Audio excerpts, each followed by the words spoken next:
It's time for another episode of Espresso Yourself with Chuck. And now, coming to the mic, your host, Mr. Chuck Knapp. Welcome to a special episode of Espresso Yourself with Chuck. We've had a lot of great guests on this year.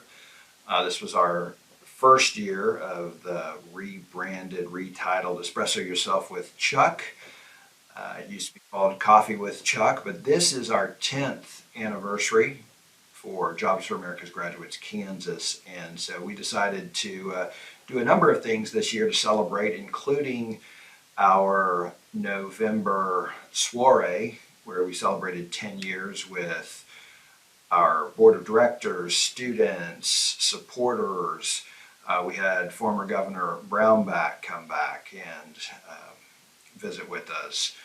It was a great time, but I kind of wanted to spend this episode talking about JAG and JAG-K and why we do what we do and how it got started here in Kansas, a little bit about the history of the national organization. We'll play some clips from some of our interviews, not only this year, but over the past few years, going back to Coffee with Chuck.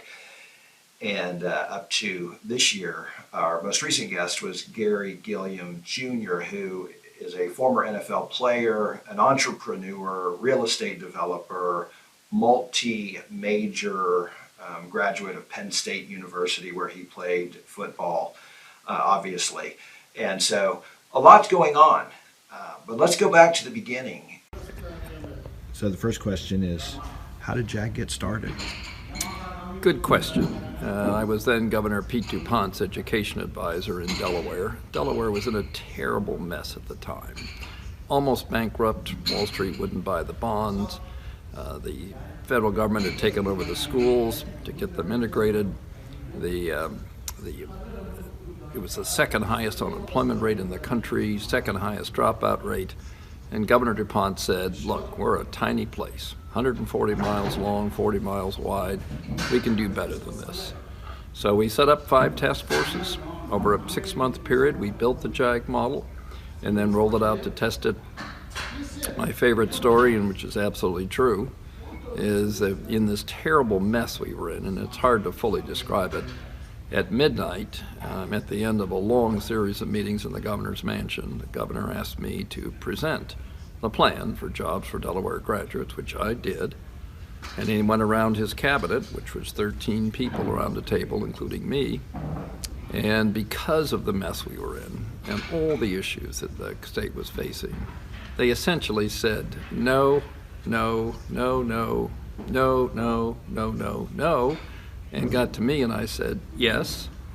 And the governor paused a minute and said, the ayes have it. We can't wait. Ken, let's go to work.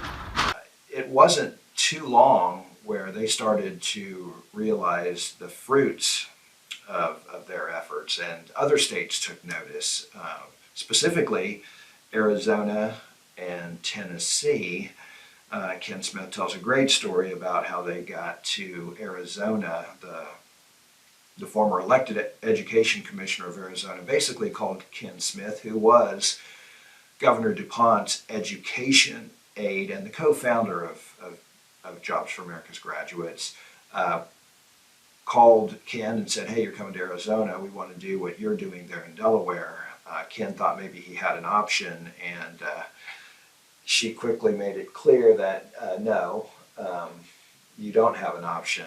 Carolyn Warner was that education commissioner of which I spoke, and Carolyn was tenacious. She is really a historic figure in certainly Arizona politics, but I think you could argue in national politics. She was a longtime national committee woman for the Democratic Party in Arizona, was their Democratic nominee for governor one year. So really a legend. She did pass a few years ago, but she wanted jobs for Delaware graduates in Arizona. And that was really the birth of Jobs for America's Graduate. So anyway, fast forward to 2013, and Sam Brownback, was governor of Kansas at that time. He had been a United States Senator prior to that and had spoken with Ken Smith. As a United States Senator, Governor Brownback was familiar with JAG, and when he became governor, he wanted to bring it to Kansas. I knew Ken Smith. Ken said, hey, you ought to do JAG, and it really targets and helps students that really struggle in school. And I really have felt like that our K through 12 system underserves kids that struggle.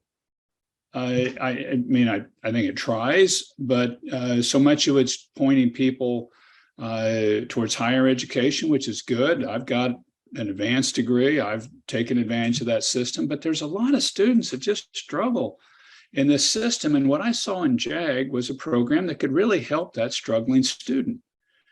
I said, let's get it together and let's do it. And then we did something else that a lot of other states didn't do that helped us with the launch and make it such a big launch, is we used some of our public assistance dollars, public federal monies to launch JAG.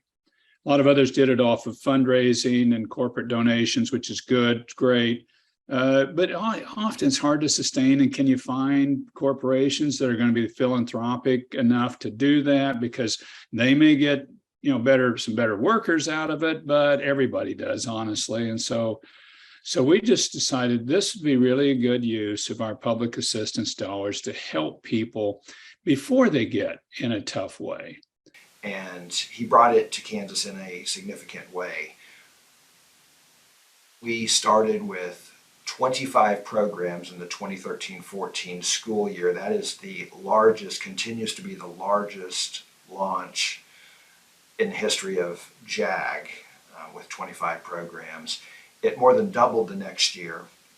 And now, 10 years later, we have 104 programs, not including all of our what we call transitions programs for students who are in the foster care system or the juvenile justice system. So a lot has happened over the last 10 years, and we will talk a little bit more about what we do in JAG. I've touched on the graduation component and leadership and career development components, but there's so much more.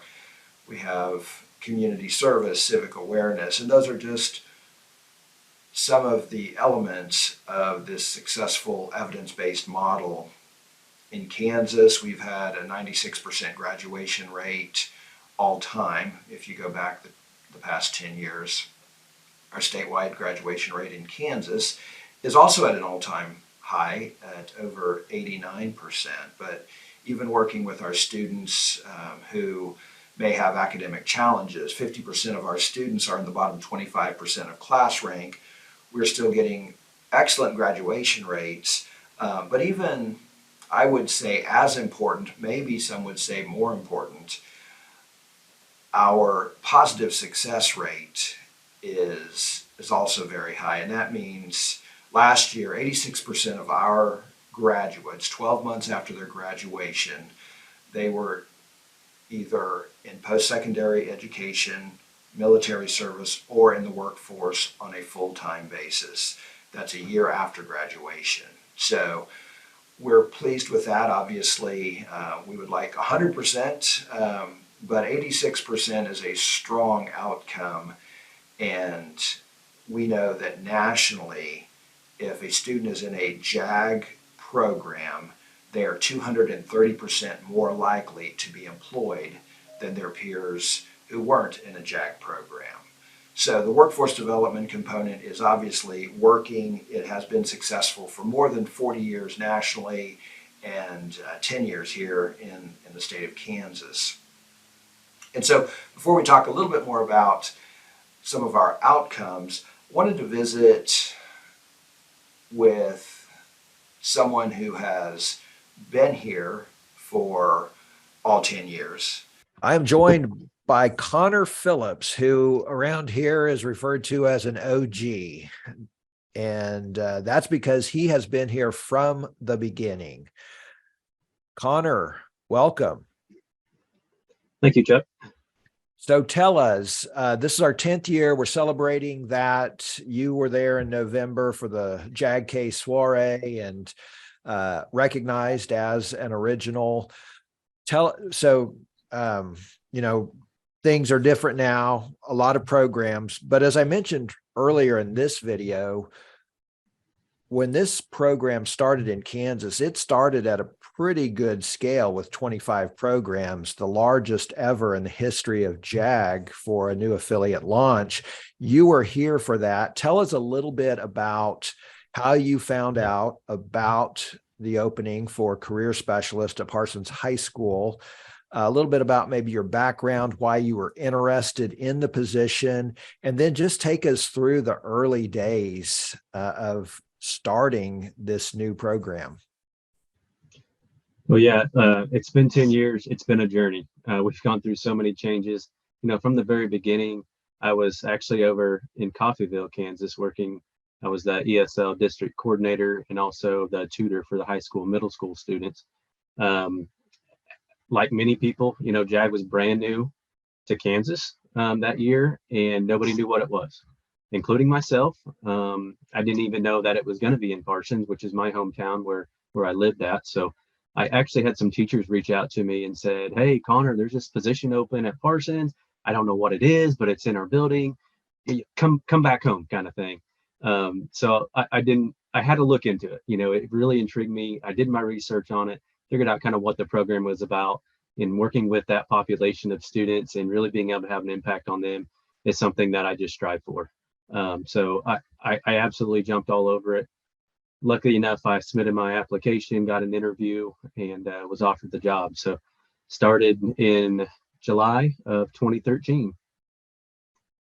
So July of 2013, a month before school starts, you kind of knew what JAG was about, probably by going to the jag.org website and consuming as much information as possible.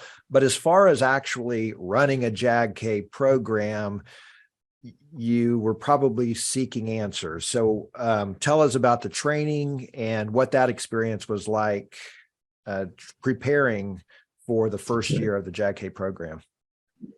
So as you mentioned, there was only 25 of us in the beginning. So it was a smaller group, but still a huge launch for Kansas. They actually sent us all to the National Training Seminar, which was drinking from a fire hose, as people explain it, because you're overloaded with so much information about the model and what it is, and they're throwing acronyms out there, and you're thinking, what is this? What's it even about? So JAG Kansas specialist and the president and CEO at that time, we were all in our own session together because we were such a large group, but in relation to the national network, you know, very small. So we kind of got thrown all this information at us. We were trying to figure out what it is, what's it look like. I came from a teaching background. You know, I got my degree in secondary education, in Spanish education and physical education.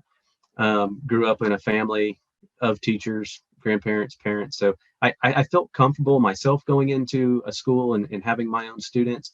And then obviously doing a semester of student teaching gave me some experience as well. So I felt comfortable in that aspect. But as far as what am I teaching these kids?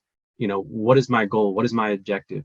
We had a 3-ring binder that was, you know, 5 inches thick. And it's like, here's your manual. Reading through that, highlighting things, putting Post-it notes all over the pages. That was pretty much the extent of it in the beginning. So we have come a long ways when we're talking about training and getting people prepared to go into these positions. What were you thinking after that week, approximately a week of the National Training Seminar? You've got your 5-inch 3-ring binder. And you did have an advantage over a lot of the new specialists in that you'd had some training in classroom management and had been in a classroom. So still, there are so many aspects to this evidence-based model. It's not just teaching some competencies, obviously building relationships, but it's getting out into the community and building relationships with employers. So how did you attack those first weeks of the new program? You had your manual, but what was Connor Phillips's strategy? Well, I'll just be honest. Year 1 was a lot different than year 3. Year one, I was the teacher focused. I got my lesson plans down. I kept them in a book, had my objective, had my vocab words, the traditional teaching style. By my third year, it was much more relaxed, student led. What do you guys want to do? Here are some topics we can go over. Help me build it together. So totally different mindset. But yeah, in that beginning, it was just like, I've got to get prepared. I've got to know what I'm going to do every single day so I'm not caught off guard.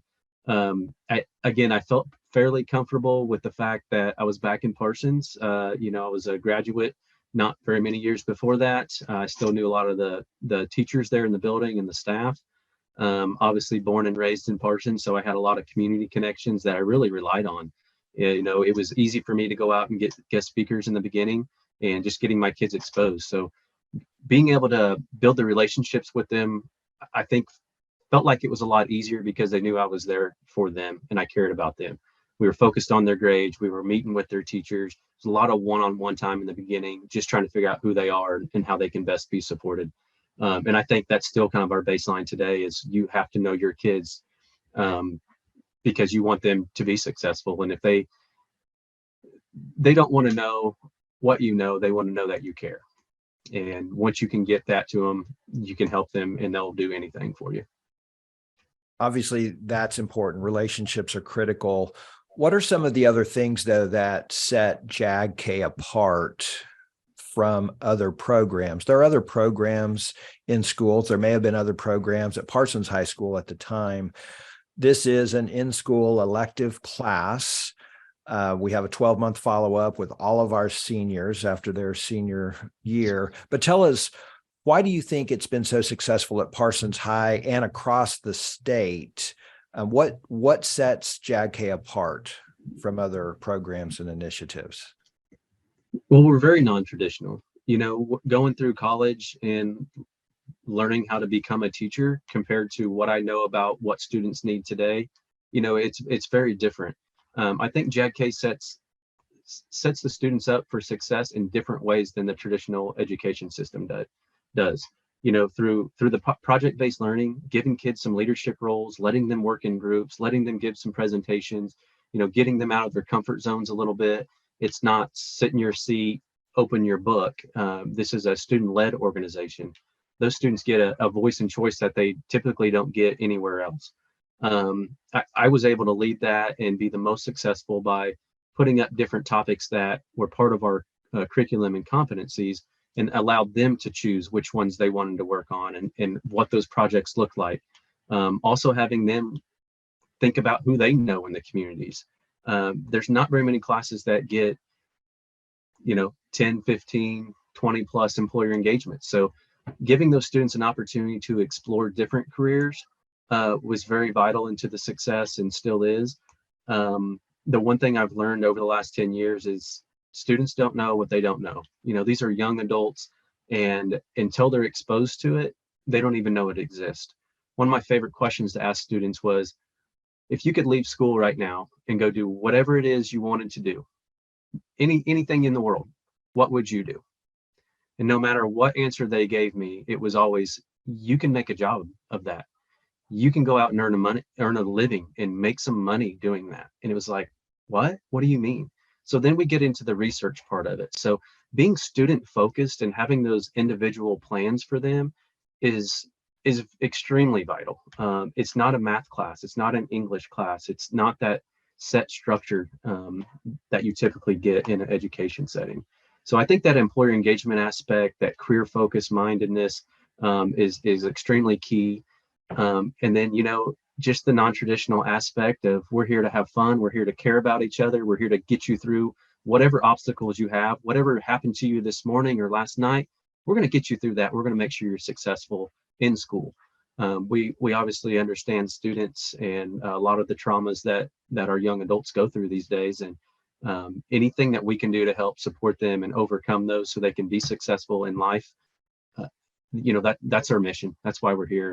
And our specialists just have that ability to be so flexible and to build the relationship so much easier and more strongly with those students than you get from a regular teacher. Definitely a lot of variety. We talk about the 5 elements of the model: civic and social awareness, leadership and career development, and service learning. And so all of those things are building a person and helping build skills that will help them beyond high school, whether it's directly into the workforce, post-secondary education, training, et cetera.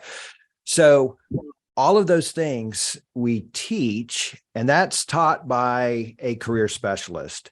Then the career specialist has to maintain data on all of those things we teach and other things. So especially that first year, what was the most challenging aspect of juggling all of those balls in the air with the model components, building relationships, employer engagement? How did you do that? And what do you think personally is the biggest challenge as a career specialist? It's a great question. The specialist role is not easy. There is a lot to juggle all the time. The students that we work with may need a little bit of attention, or they may need all of our attention. And I really think the difficulty with the position is just that time management. I'm glad that we only have our specialists teaching 3 and 4 classes, giving them that extra time to go out and make the connections, to be able to put the data in. I always talk with managers about specialists, and it's like, we need people who can build relationships with students, because we can teach them the data side of things. So making sure, we just get that training up front, that's going to help us transition a little bit easier into how we manage our data, is extremely helpful. But I think for me personally, probably my biggest challenge was spending 90% of my time on 10% of my students. And that is just an honest opinion. I believed in every single student, whether they believed in themselves. I wanted them to be successful more than they did. And that's a very hard thing to deal with whenever they don't want to be successful. They don't want to work hard. They don't see the outcome and how their choices and decisions in high school would affect the rest of their lives. So I really focused on those kids, and I had to learn every student needs equal attention. Some may have bigger obstacles and barriers in their lives than others, but you can't focus 90% of your time on 10% of your students, because that's not delivering the quality of work that they need. That they're not learning as much, they're not getting the opportunities and experiences like they should be.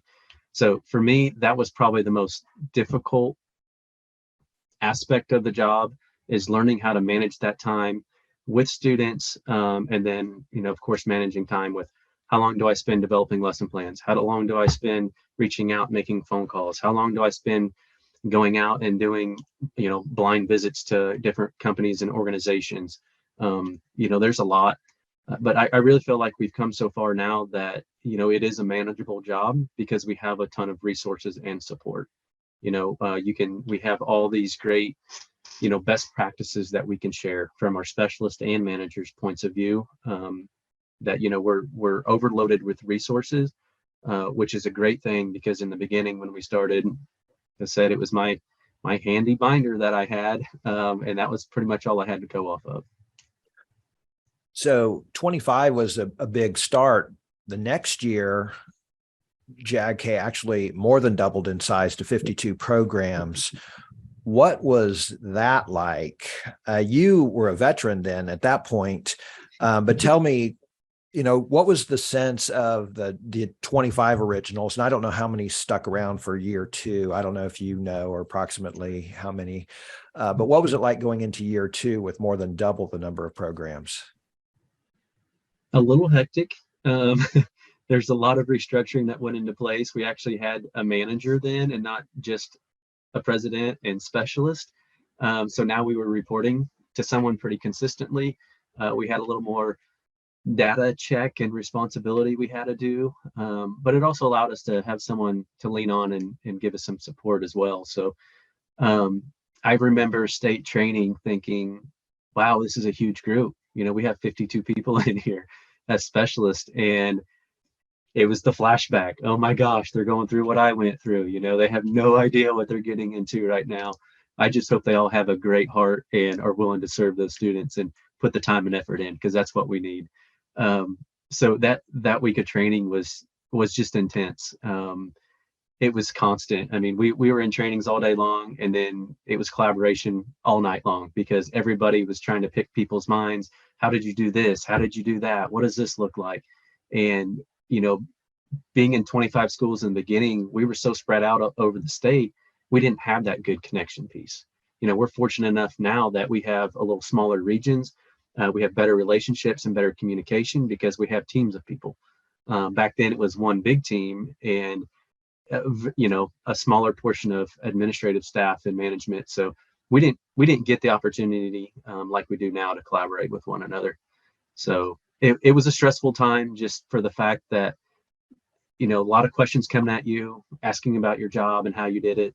You know, like I said, I was that teacher focused. I kept my own binder with all my lesson plans in it that came off of our curriculum, and I shared that with a lot of specialists, and they were able to modify and use it. So it was helpful just to have more people on board, get more of a family type environment where we knew we were all here learning together.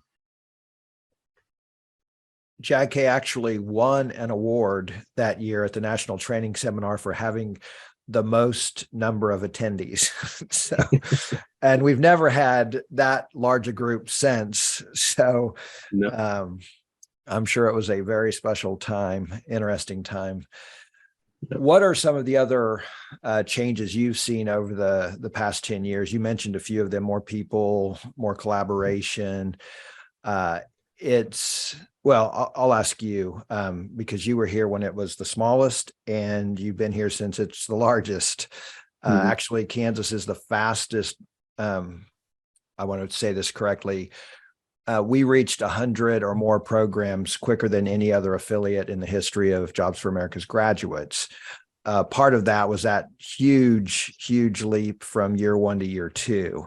But what are some other changes you've seen over the years, for better or worse? How has the organization changed since 2013? I'd say the biggest thing is it's constant change. And I know change is difficult. It's always challenging when you're learning new things, when you're restructuring, when you're hiring new people. But that's the mindset that we've had, and we've had to work in that sense because we know we're going to grow. We know we're going to expand. So having the mindset of we've got to make changes to prepare for the future. We have to do those things now. We can't wait. You know, hiring more managers, hiring more administrative staff. Chuck, obviously you came in and are always thinking big picture, and that has been huge. You know, we can't add 10 more programs if we don't have a structure set in place that can be supported. One of I mentioned this previously, but the biggest thing is in the beginning, we didn't have any resources. And now we're overwhelmed with resources. I mean, everything is there. It's just a matter of going out and finding it. So I think having the resources available, having a supportive team that you know is very diverse in all different aspects, whether it's data, programming, transitions, working with those students in foster care, and just training in general. Like, we have what we need to be successful now, and we have that structure put in place that I think we're always going to be successful because of that. So that's probably been the biggest shift over these last 10 years is having that big picture mindset and making sure we're set up for what the future holds. I think when you started, you mentioned there was president, CEO, one position, career specialist, and that may have been it the first year. Right? It was.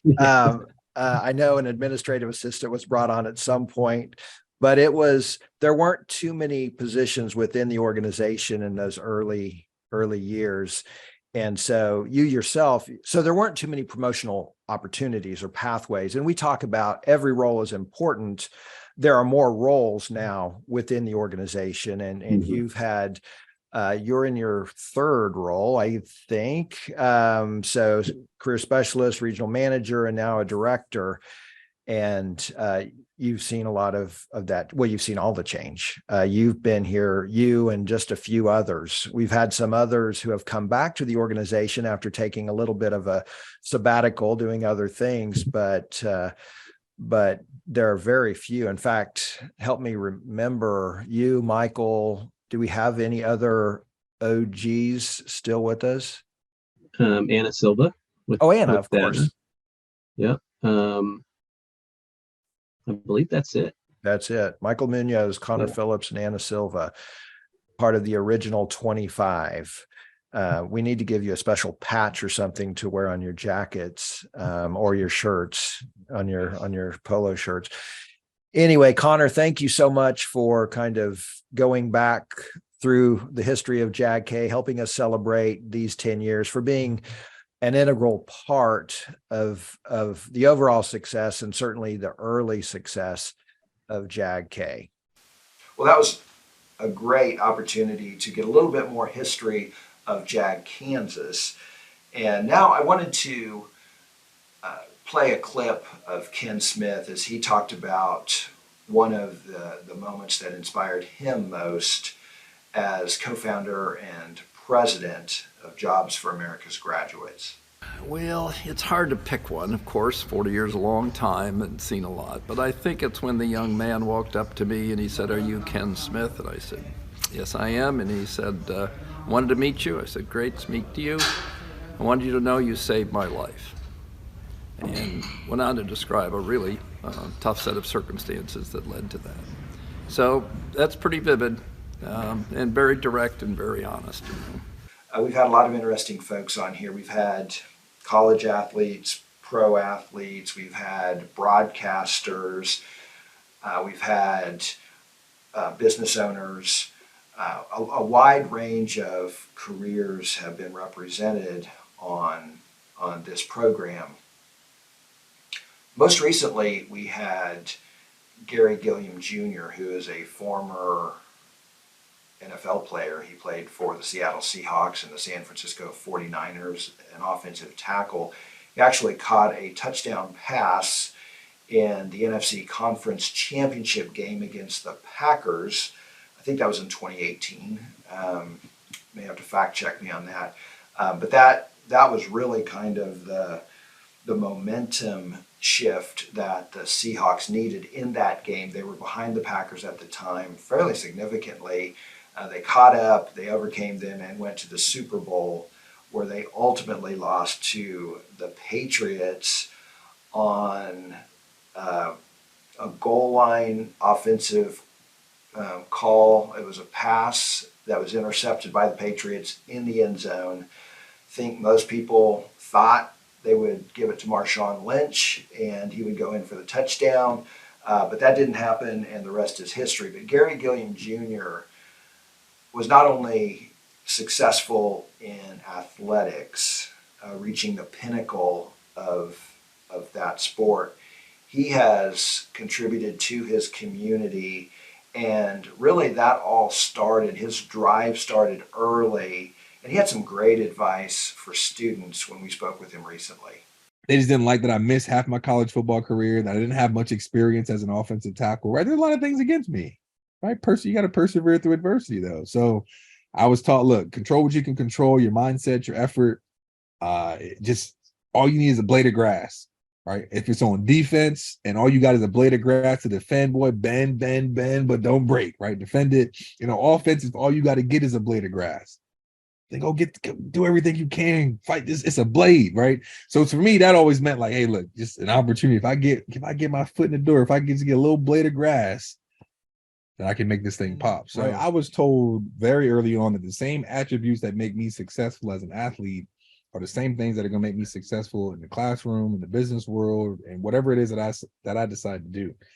So, I mean, hence with my studies during college, it was never like, oh, I'm gonna just do kinesiology and maybe I'll be a trainer or something, when I'm done. Like, no, like, one, y'all are paying for this, so I'm gonna get as much education as I can. And two, I can do it. Like, why not? Like, I'm a top performing Division I football player, taking in a crazy playbook. Like, why can't we? Your class is easy. You just gotta do your homework at the end of the day. March 31st, 2019.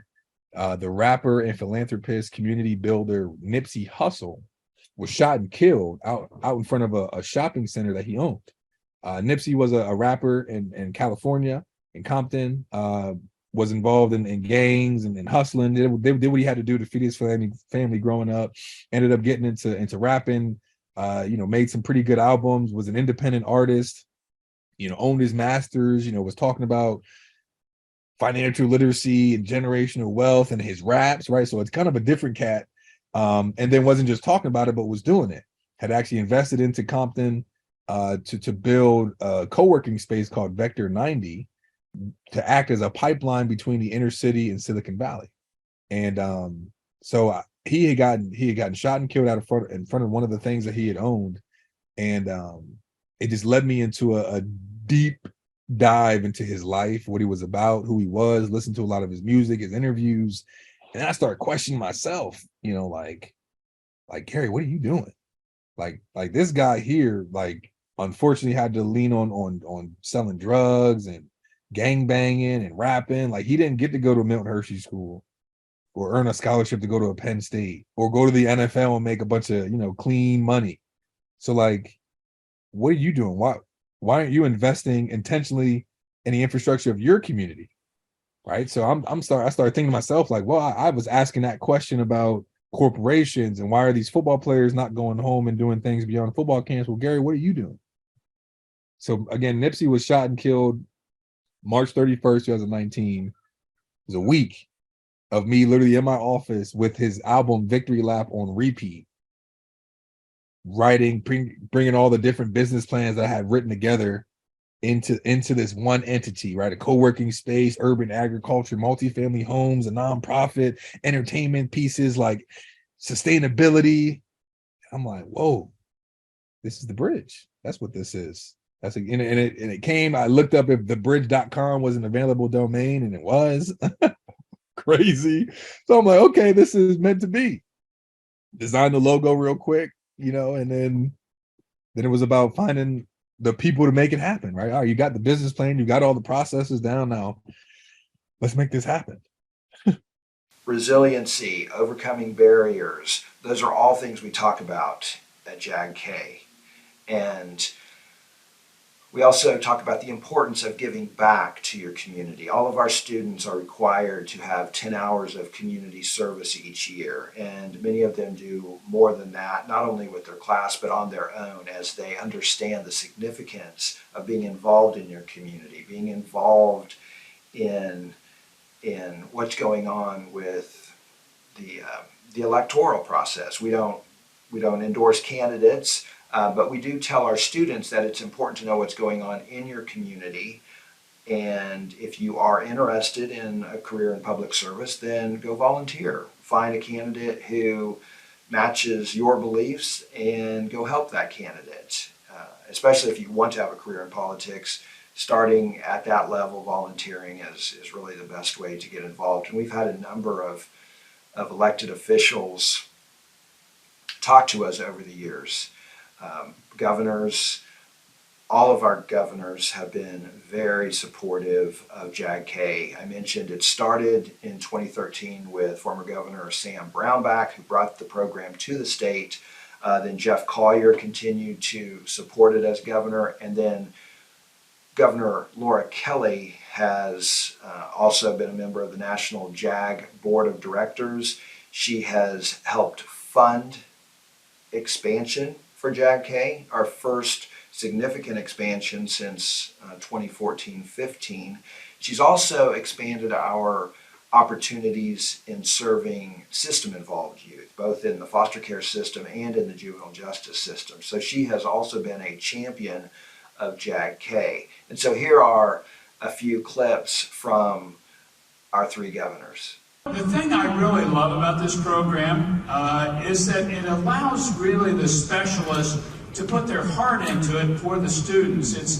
It's kind of sometimes difficult in an educational setting to get past the just the book, to get, okay, we got so much material we got to cover here and let's get this done.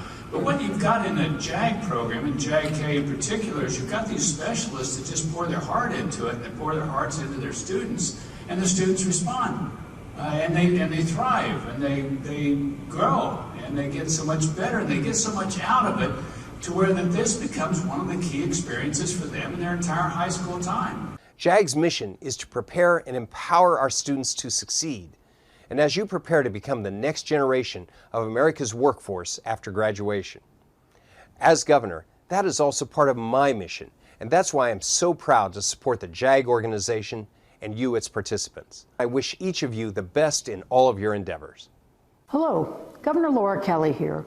As a longtime supporter of JAG-K, I couldn't be happier to congratulate you on 10 years of excellence.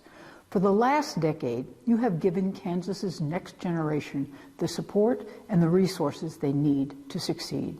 You have knocked down barrier after barrier so that more of our students can reach their full potential. And you have been a model, both for our kids and for all Kansans, of true resilience and service. Perhaps most impressively, JAG-K has always had bipartisan support in an increasingly polarized world, because who can argue with its mission or outcomes? For the past 9 years, over 95% of JAG-K participants have graduated from high school. It's incredible, and it's due to the hard work and dedication of JAG-K career specialists who serve as mentors and educators for dozens of students at a time. That proven success is why I, as a state senator and now as governor, have supported JAG-K with funding and by serving on the National Board of Directors. Last year, $3.5 million in new funding expanded JAG-K to 109 programs statewide, including a program at our Kansas Juvenile Correctional Complex. As a result, Kansas is now the only state with an accredited JAG program in a state juvenile facility. To all of JAG-K, again, thank you for your important work and congratulations on 10 years. I look forward to the next 10 years and many years after that. I mentioned in November we had a celebration of 10 years of JAG-K.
Thanks for watching Espresso Yourself with Chuck.